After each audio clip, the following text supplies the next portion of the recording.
That's what I'm talking about. The Saints have finally added a little bit of juice to their backfield in the form of Devin Neal. Let's talk about the move right here on the Straight Up Saints podcast. You're listening to the Straight Up Saints podcast.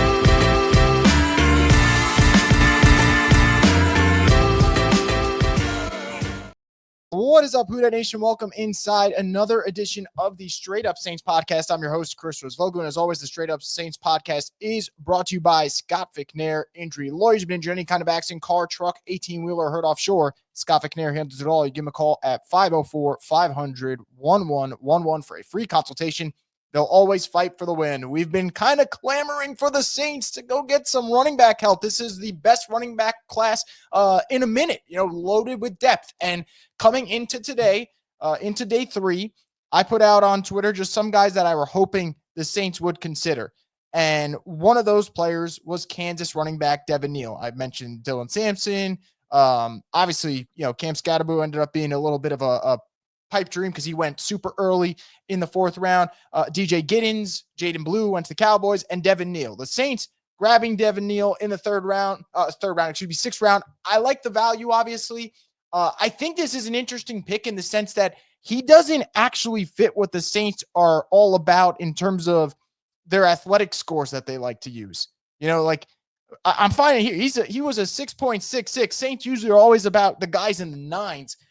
Now, does that mean he's going to be a bad pick or he's going to be a great pick because it's going against the norm? Absolutely not. But what I could say about Devin Neal that I think the Saints probably really liked is his vision. He's the type of runner that knows how to read his blockers.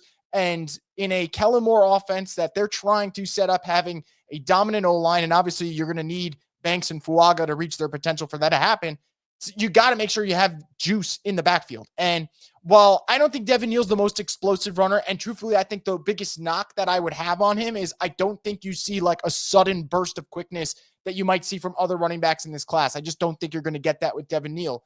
I do believe that Devin Neal has the proper vision, and he is just one of those runners that the man produces. Like I used to never watch Kansas football ever. Like Kansas always thought of basketball school. And the last couple of years, I've been really enjoying watching the Jayhawks. And obviously it comes down to guys like him and what he's able to produce. And in terms of what he's done over the last couple of years, you have 3 straight seasons of 1,000 yards minimum with him. Now, you can argue there's a lot of mileage on him, over 700 carries. All right, maybe that might be a little bit of a concern. But I really like the Saints going out there, getting themselves a running back. And I'd imagine, Kellen Moore, you just come off a season where you worked with Saquon and that Philly offense. And obviously, you know how important it is to run the football. It is important to get guys in that are dependable, that are productive.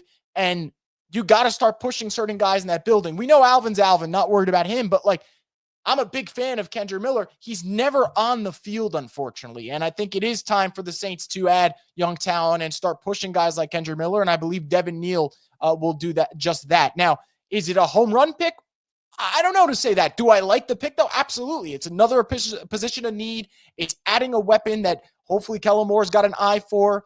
And it should be fascinating. But the one thing I will say about Devin Neal, and I can't say this for every day 3 pick, I think he enters a situation where there is a very good chance for him to make the roster. And when you're a 6th, 7th round pick, obviously it's not the same as undrafted, but you're kind of in that class where you are facing an uphill climb to make the roster.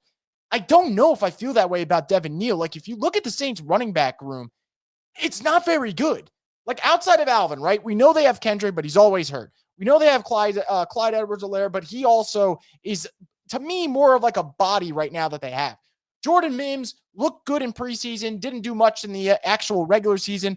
And then they have Velus Jones, who I think he's more of a return man for them at this point if they use him, not so much as a running back, unless Kellen Moore is able to do some wizardry and get this man to really shine at that position. So Devin Neal enters a depth chart that is in desperate need of some help. Hopefully he'll be that guy. But I think Saints fans, for the most part, are going to like this pick. He's a physical runner. He's a patient runner.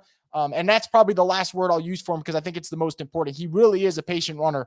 It was almost like watching, and I'm not comparing the two because this player that I mentioned is 10 times the player.